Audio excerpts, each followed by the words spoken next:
Hi hello ನಮಸ್ಕಾರ. Welcome back to my YouTube channel Naravankar ಬ್ಲಾಗ್ಸ್ಗೆ ಸ್ವಾಗತ.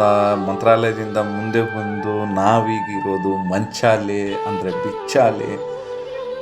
ರಾಯರ ಅಂತರಂಗದ ಪರಮ ಭಕ್ತರಾದಂತಹ ಅಪ್ಪಣ್ಣಾಚಾರ್ಯರು ಇರುವಂತಹ ಸ್ಥಳದಲ್ಲಿ ಅವರ ಮನೆಗೆ ಹೋಗ್ತಾ ಇದ್ದೀವಿ.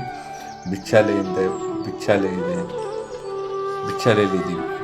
ಅಂದರೆ ಅಪ್ಪಣ್ಣಾಚಾರ್ಯರು ಯಾರಂತಂದರೆ ರಾಯರ ಅಂತರಂಗದ ಭಕ್ತರು. ಅಂತರಂಗ ಅಂತಂದರೆ ಒಬ್ರನ್ನೊಬ್ರು ಬಿಟ್ಟಿರ್ತಿದ್ದಿಲ್ಲ, ಅಷ್ಟು ಗುರು ಶಿಷ್ಯರ ಬಾಂಧವ್ಯ ಸಂಬಂಧ ಅಪ್ಪಣ್ಣಾಚಾರ್ಯರು ಆಮೇಲೆ ರಾಘವೇಂದ್ರ ತೀರ್ಥರು, ಅಷ್ಟು ಒಡನಾಟ. ಅವ್ರಿಗೋಸ್ಕರನೇ ತಪಸ್ ಮಾಡೋಕ್ಕೆ ಅಂಥೇಳಿ ಬಿಚ್ಚಾಲೆ ಅಂದರೆ ಮಂಚಾಲೆಯಲ್ಲಿ ಇವಾಗಿರೋ ನಾವು ಇಲ್ಲಿದ್ದೀವಲ್ಲ, ಇದೇ ಸ್ಥಳದಲ್ಲಿ ರಾಯರು 13 ವರ್ಷಗಳ ಕಾಲ ತಪಸ್ಸನ್ನು ಮಾಡ್ತಾರೆ. 13 ಇವಾಗೂ ಅವ್ರು ತಪಸ್ಸು ಮಾಡ್ತಾರಂಥ ಸ್ಥಳಗಳನ್ನ ನೋಡ್ಬೋದು, ತೋರಿಸ್ತೀನಿ ಮುಂದೆ ನಾನು ನಿಮ್ಮ ವಿಡಿಯೋದಲ್ಲಿ. ಆಮೇಲೆ ಅವರು ಯೂಸ್ ಮಾಡ್ತಾರಂಥ ಒಳ್ಳಿದೆ, ಅದನ್ನು ತೋರಿಸ್ತೀನಿ. ಅದೆಲ್ಲನೂ ಈ ವಿಡಿಯೋದಲ್ಲಿ ಕವರ್ ಆಗುತ್ತೆ. ನೋಡಿ, ನನ್ನ ಜೊತೆ ಬಂದು ಇಷ್ಟ ಆದರೆ ಲೈಕ್ ಮಾಡಿ, ಶೇರ್ ಮಾಡಿ, ಕಮೆಂಟ್ ಮಾಡಿ, ಸಬ್ಸ್ಕ್ರೈಬ್ ಮಾಡಿ. ನಮ್ಮ ಬ್ರೋ, ನಮ್ಮ ಅಕ್ಕನ ಮಗಳು, ನಮ್ಮ ತಂಗಿ ಮಗಳು, ಇವರೆಲ್ಲರ ಜೊತೆನೂ ಅಪ್ಪಣ್ಣಾಚಾರ್ಯರ ಮನೆ ನೋಡೋಕ್ಕಂತ ಹೋಗ್ತೇವೆ. ಇಲ್ಲಿ ಒಂದೊಂದು ಫೋಟೋನೂ ಒಂದೊಂದು ಕತೆ ಹೇಳುತ್ತೆ. ರಾಘವೇಂದ್ರ ಸ್ವಾಮಿಗಳ ಪವಾಡದ ಬಗ್ಗೆ, ರಾಯರ ಬಗ್ಗೆ ಒಂದೊಂದು ಫೋಟೋನೂ ಒಂದೊಂದು ಕತೆ ಹೇಳುತ್ತೆ. ಬುಕ್ಕು ಓದೋದಿದ್ರೆ ಬುಕ್ಕಿಗೂ ಸಿಗುತ್ತೆ. ಒಂದೊಂದು ಫೋಟೋದಲ್ಲಿನೂ ಒಂದೊಂದು ಕತೆಗಳನ್ನ ಹೇಳುತ್ತೆ, ಒಂದೊಂದು ಪವಾಡನ ಹೇಳುತ್ತೆ. ಅಷ್ಟು ಫೋಟೋ ನೋಡ್ಕೊಂಡು ಹೋದಾದ್ಮೇಲೆ ಅಲ್ಲಿ ರಾಯರು ಮಲಗಿರುವಂಥ ಸ್ಥಳ ಬರುತ್ತೆ. ಸ್ಥಳ ಇದೆ ನೋಡಿ, ಇಲ್ಲೇ ಈ ರಾಯರು ಮಲಗ್ತಾ ಇದ್ದಂಥದ್ದು. 13 ವರ್ಷಗಳ ಕಾಲ ಇದೇ ಸ್ಥಳದಲ್ಲಿ ಅವ್ರು ಮಲಗಿರುವಂಥದ್ದು. ಇದನ್ನೆಲ್ಲ ನೋಡೋಕೆ ನಾವು ಎಷ್ಟು ಜನ ಪುಣ್ಯ ಮಾಡಿದೀವೋ ಗೊತ್ತಿಲ್ಲ. ಪೂಜ್ಯಾಯ ರಾಘವೇಂದ್ರಾಯ ಸತ್ಯಧರ್ಮರತಾಯ ಚ ಭಜತಾಂ ಕಲ್ಪವೃಕ್ಷಾಯ ನಮತಾಂ ಕಾಮಧೇನು. ಇಷ್ಟೇ ನನಗೆ ಗೊತ್ತಿರೋದು. ನನ್ನ ಮಗಳು ಎಲ್ಲರೂ ನೋಡ್ತಾ ಇದ್ದೀವಿ ನೋಡಿ.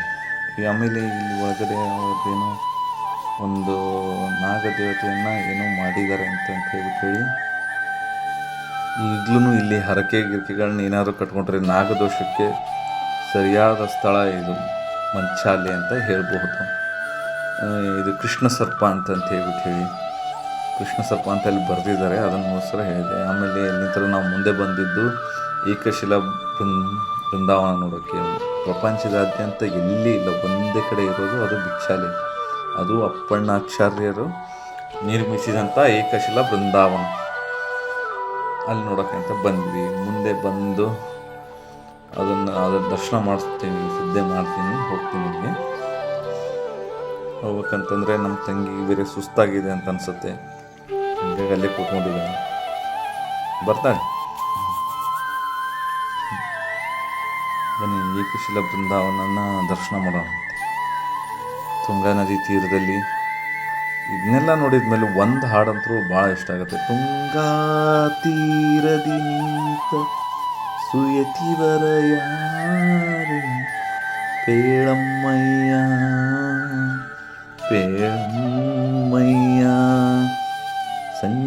ಬೃಂದಾವನ ದರ್ಶನ ಮಾಡಿಕೊಂಡು ಆಮೇಲೆ ನಾವು ಹೊರಟಿರೋದು ಮಂಚಾಲಮ್ಮನ ದೇವಸ್ಥಾನದಲ್ಲಿ ನೋಡಿ. ಮಂಚಾಲಮ್ಮನ ದೇವಸ್ಥಾನ ನೋಡಿ ವಾಪಸ್ ಕ್ಷೇಮವಾಗಿ ನಾವು ನಮ್ಮ ಊರ ಕಡೆ ಪ್ರಯಾಣ ಬೆಳೆಸಿದ್ವಿ. ಇಲ್ಲಿವರೆಗೂ ನಮ್ಮ ವಿಡಿಯೋ ನೋಡಿದ್ದಕ್ಕೆ ತುಂಬ ಧನ್ಯವಾದಗಳು. ಇಷ್ಟ ಆದರೆ ಲೈಕ್ ಮಾಡಿ, ಶೇರ್ ಮಾಡಿ, ಸಬ್ಸ್ಕ್ರೈಬ್ ಮಾಡಿ. Stay tune.